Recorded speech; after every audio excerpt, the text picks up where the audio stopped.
Hey, I'm Dr. Jason Rowe. If you wear dentures, properly cleaning is the key to keeping them in great shape and your mouth healthy.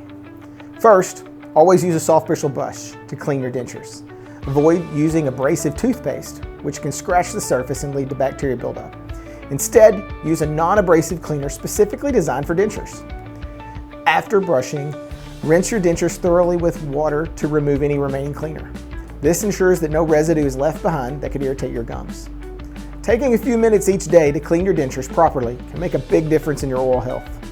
It can keep your dentures looking their best, and it helps prevent any discomfort or infection. You need more tips? We're here to help. Reach out anytime.